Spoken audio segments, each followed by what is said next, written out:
सबसे पहले देव अतिदेव महादेव जी के चरण में प्रणाम करतनी। हमरा प्रणाम के स्वीकार करी। मैया पार्वती के चरण में प्रणाम करतनी, प्रणाम के स्वीकार करी।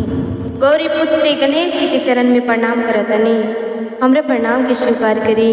धरती माता के कोटि कोटि प्रणाम करतनी, प्रणाम के स्वीकार करी। माँ भवानी के चरण में प्रणाम करतनी, प्रणाम के स्वीकार करी। और साहेब भैया के चरण में प्रणाम करतनी, हमरा प्रणाम के स्वीकार करी। साहेब दीदी के चरण में प्रणाम करतनी, हमरा प्रणाम के स्वीकार करी। जितना भी यूट्यूब के माध्यम से देख रहा सुन रहा गुरु भैया और दीदी के हमारा तरफ से कोटि कोटि प्रणाम बा, प्रणाम के स्वीकार करी। देखिए गुरु भैया और दीदी, आप लोग के आशीर्वाद और प्यार से हम शिव चर्चा कथा लेके आई बनी। कथा के अंत तक जरूर सुनी, और कथा जब तक पूरा ना सुने तब तक कहानी समझ में ना आई। तो कथा पूरा सुनी और कथा कैसा लागल कमेंट बॉक्स में हर हर महादेव जरूर लिखी, जरूर बोली, और लाइक शेयर सब्सक्राइब जरूर करें शिव जी की चर्चा के। कि सबसे पहले नोटिफिकेशन रउआ लोग के सब पहुँचे, और जौन जौन भजन कथा बा सबसे पहले पहुँचे। तो चली कथा इहे बाटे कि एगो गांव में एक बूढ़ी माता रहता रही, और उनके 3 गो पतोहे वालो, 3 गो पतोहे वालो और 3 गो बेटा वालो। तीनों जना, तीनों पतोहिया और बेटवा और बूढ़ी माता रहता रही। अब बूढ़ी माता जहाँ चर्चा से चर्चा होता टे, गाँवे गली टोला पड़ोसन मंदिर जहाँ होता उक्का करते रही, अपना अचरा में 5 रुपया बांध लेता रही। अब बांध के जहाँ से चर्चा होता ओजा जाता रही, कथा सुनता रही, भजन सुनता रही। एंगा करत करत कुछ दिन बीत गए, कुछ दिन बीत गए।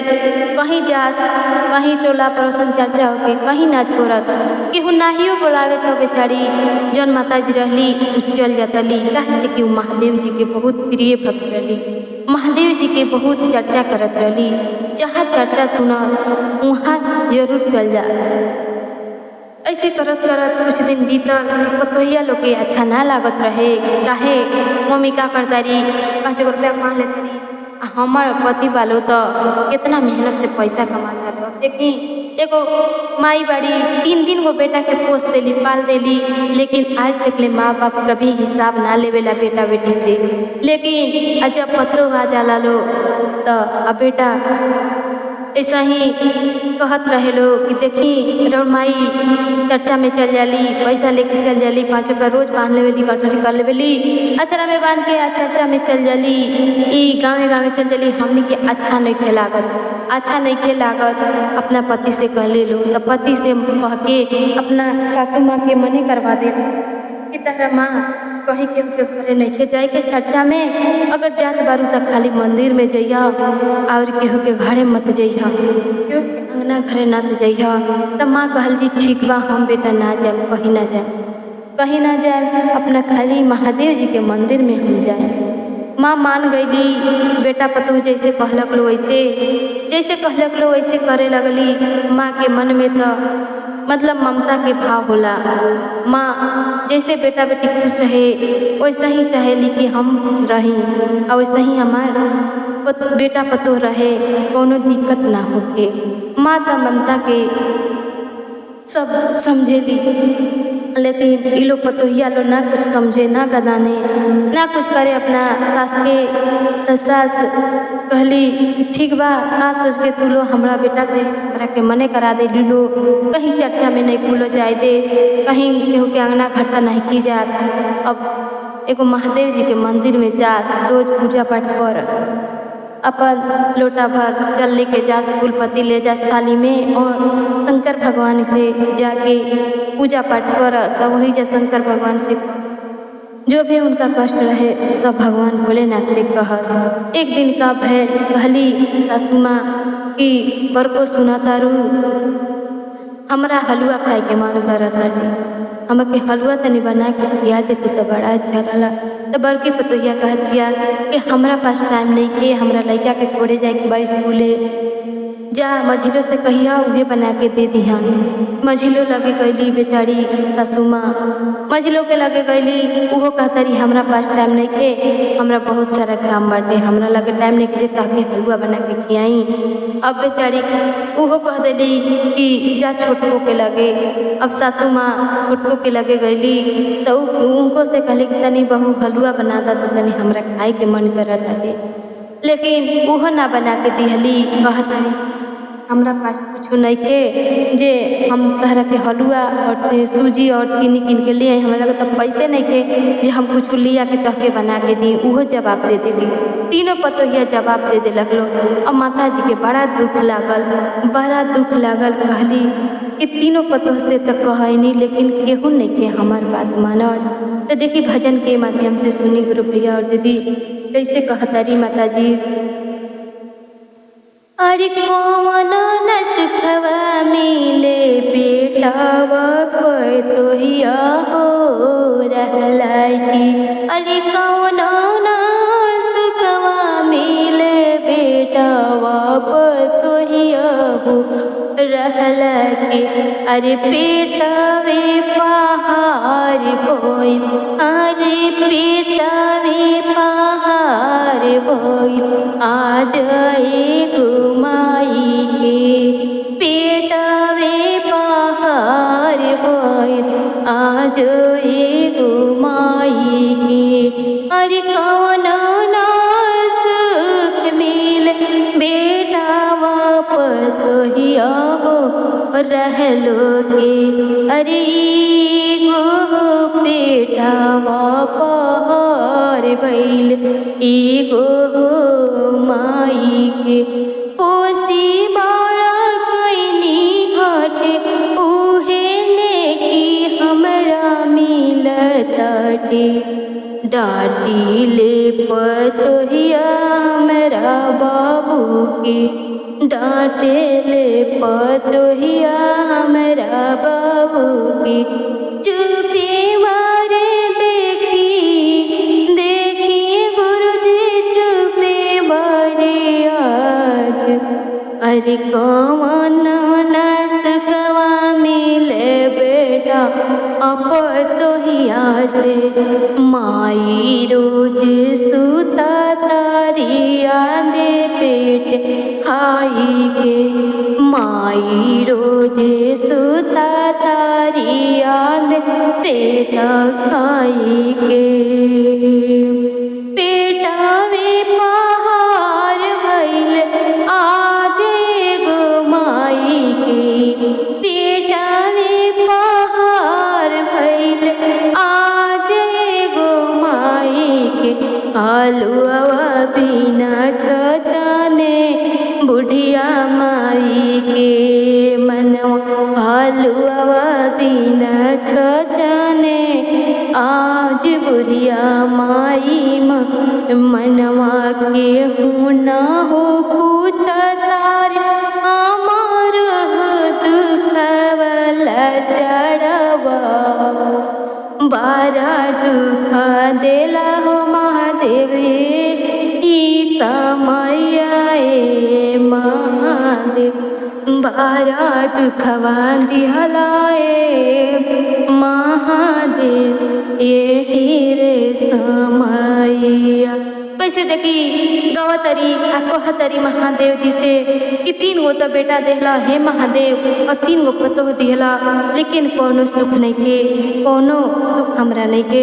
लेकिन देखी गुरु भैया और दीदी माई बाबू बाटे कि अपना लाल के, अपना बेटा बेटी के कबो दुख ना देवेला। अपने कष्ट कर ली लेकिन अपना बेटा बेटी के कबो दुख में ना देख सकेला। माँ के ना रही तो कहीं से लिया के दे दिहन, लेकिन जब माँ बूढ़ा हो जाइए तो केहू ना पूछी, भले 4 गो के बेटा बता कहा, 5 गो बेटा बता कहा, 3 गो बेटा बता कहा, कहीं कि तोहरो माई है उनकरो माई है, उनको माई हुई करस, सब मिल के करस। लेकिन हमरा यही कहे के बा कि माई जब तक बड़ी बूढ़ा बाड़ी, जैसे हमने के पोस पाल के बड़ा कैली वैसे मिलजुल के नहीं के सकन तो मिलजुल के करी, चाहे अकेला करें निस्वार्थ भाव से करें, अपना माँ के सेवा करें। लेकिन वो लोग ऐसे नहीं खेलो करत, जब करता अंत समय में करता लोग। तो देखी यह कहे के बाद जब तक अपन देह चला ताटे तो अपन केहू के मोह माया आशा ना करी, कहे से कि केहू साथे ना जाई जन हमने करम करम से उभे जाई। तही गरुआ तारिया कह तारी महादेव जी से, बारा दुखवा दिहलाए महादेव यही रे समैया में, बारा दुखवा दिहलाए महादेव यही रे समैया में। तीना पतहिया महादेव, तीना पतहिया महादेव, रोकवा लगवली भजनिया में, रोकवा लगवली भजनिया में। ए महादेव अरे जहाँ जहाँ हो तेरा है तोहरो चारा चवाए महादेव, जहाँ जहाँ हो तेरा है तोहरो चारा चवाए महादेव। हम हो जात रानी, हम हो जात रानी, हमारो के रोकावा लगवलो ए हो महादेव, बारा दुख दिहलाए महादेव एही रे समैया। अरे बारा दुखवा दिहलाए महादेव यही रे समैया। अब माता जी कहतरी अब मन ही मन कहली भजन जन गैली अपने में महादेव से कहतारी रुआतारी। अब का कैली अपन नहैली धोयली मंदिर गैली पूजा में के सामान थाली में ले लेली, फूल ले लेली, लोटा में जल भर लेली। भगवान भोलेनाथ के मंदिर में जाके बैठ गली, पूजा पाठ करे लगली। पूजा पाठ कहली कैली लगली अपन जौन दुख रहे तो उन कहे लगली महादेव जी से कहतारी, अरे पेटवा के दुखवा हो हमके दिहली, अरे पेटवा के दुखवा हो हमके दिहली। मांगनी हलवा हम जे हो मांगनी हलवा महादेव, अरे तीना हो पतोहिया दिहली जवाबवा हो महादेव, अरे तीना हो पतोहिया दिहली जवाबवा हो महादेव। अरे अमरा के पेटवा के दुखवा दिहली हो महादेव, अरे हमार हो पेटवा के दुखवा दिहली हो महादेव।